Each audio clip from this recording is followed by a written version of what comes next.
welcome back to The Lettered Creative, the place for bullet journaling, calligraphy, and lettering enthusiasts. Today I'm sharing with you my July Plan With Me bullet journal layout.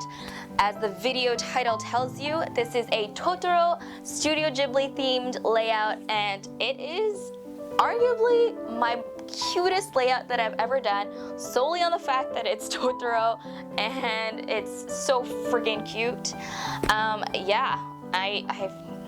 I'm just excited to share everything. So without further ado, let's get to it. To start off this layout is the cover page. I kept it really simple with a close-up of O Totoro and the Chibi Totoro. Did you know that the entire species is called Totoro and not just the big gray one? Maybe this is common knowledge, but it's news to me.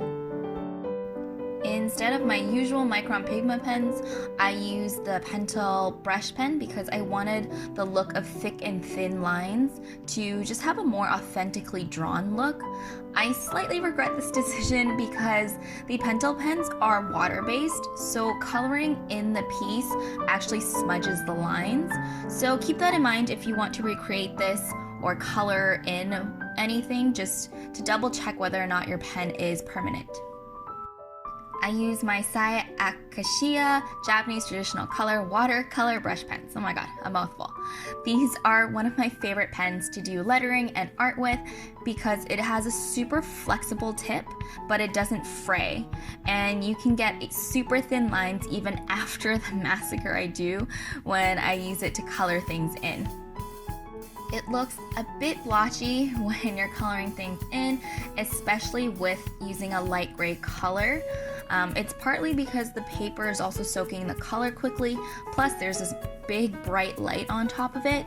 It doesn't look as bad in person. Trust me, you can really see the bleeding with the flower. The black just keeps seeping into the flower petals, so it's not as bright as I would like, but I still think the pop of color is nice.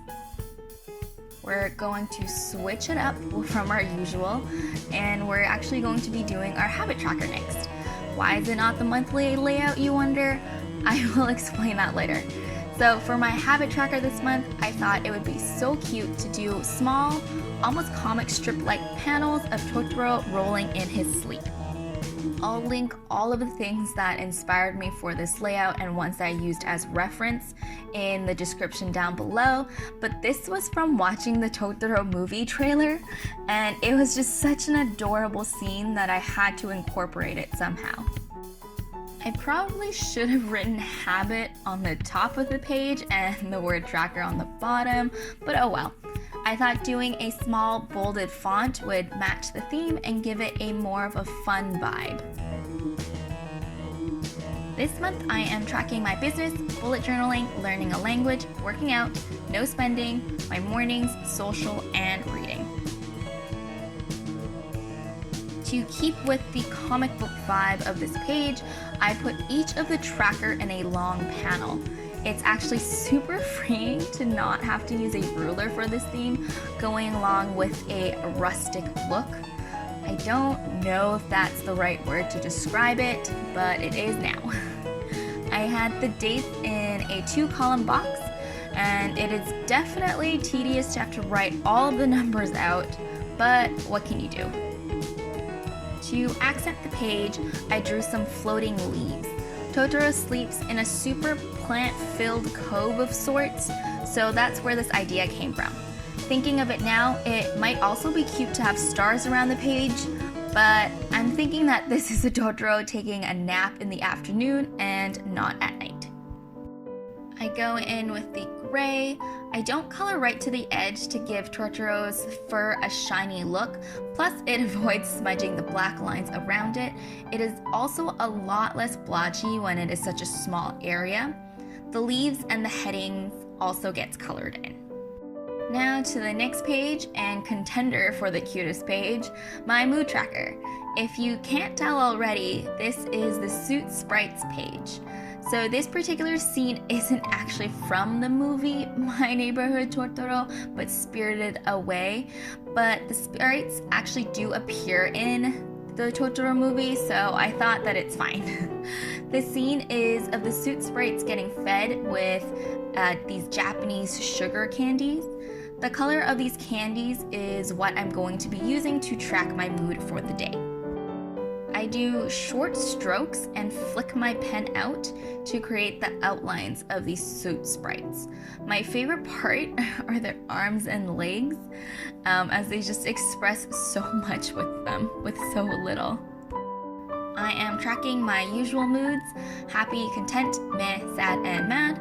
I wanted them to be incorporated into the page this time, so instead of having it on a sidebar or something, and I feel like it fit right in with the gap there. Coloring in the suit sprites is why the side brush pens are my best friends. It colors in so easily and nicely, it is a godsend. On that note, because there is going to be so much black marker colored in, it is super important when you're drawing on the pages before and after it to keep a sheet of paper between to avoid transfer of the marker. So if I'm filling in my habit tracker, I will put a sheet of paper in between the two mood tracker pages to avoid transfer. I hope that makes sense. It is honestly a super helpful and easy way to avoid accidentally ruining your pages. The original colors of the candies are only in white, pink, yellow, and green, but I have 5 moods to track, and white is also hard. It's not really a color to color in, so I decided to go with pink, yellow, green, gray to replace the white, and a light blue color. Hopefully I won't be mad or sad often this coming month, so that the colors remain the originals. Okay, on to our final page spread, my monthly calendar.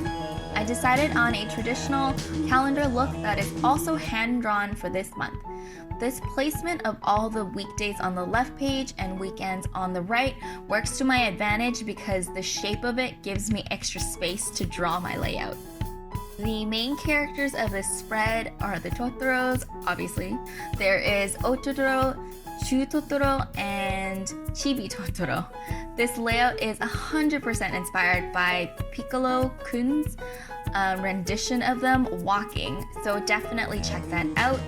To be honest, I feel like the big Totoro looks a bit like a weird Easter bunny costume, but no matter how much you try to fix his look, it's just the way it is.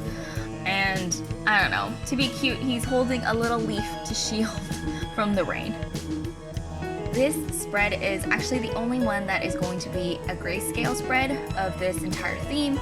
This wasn't initially the plan because I colored in all of the other spreads. I actually redrew this spread because when I did color it in, I really didn't like the look, especially of the vegetation bush thing that I drew in the back. The green just bled with the black too much, and anyways, it just looked too much of a hot mess, so I decided to start over in black and white this time. The vegetation looks so much better in this layout compared to the other. The big Totoro is in black, while Chu and Chibi are gray, and hence the grayscale look. Even though there aren't any colors, the contrast can be a very powerful feature, which I really like on this particular layout. Definitely check out my June layout for more tips and tricks using black and white as a focus for creating layouts. Now it's time for the rain. It's super simple to create a raining effect. All you have to do is some parallel lines up and down the page. Things to consider though is that rain isn't completely straight, so freehanding it will give it a more natural look. It might also not be in a continuous stream, so break it up with some of the rain lines. And lastly, when there are obstacles blocking the rain, less will come out under it, or some of it might be sliding off. So for example, the rain hitting the leaves have less dense lines underneath it to indicate that. There is also the iconic bus stop from the movie. It might be a bit taller than the original, but it is a great way to use it as my July monthly title. The white pen is just disappointing me. For some reason, it's just not as bright as it used to be. I'll most likely go back in with my calligraphy white ink and paint it so it's brighter, but honestly, that depends on how motivated or lazy I am feeling that day to do it. Here is the final flip through. I must say that looking through this makes me really happy, and I hope that it makes you happy too. Thank you so much for watching. As always, leave me a like if you liked it. Subscribe if you want to see more things from me, and leave me a comment if you have anything to say, because I always read comments.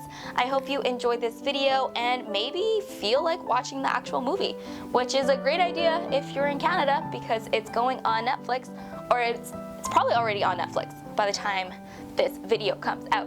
So yeah, again, thank you for watching, and I'll see you later. Bye!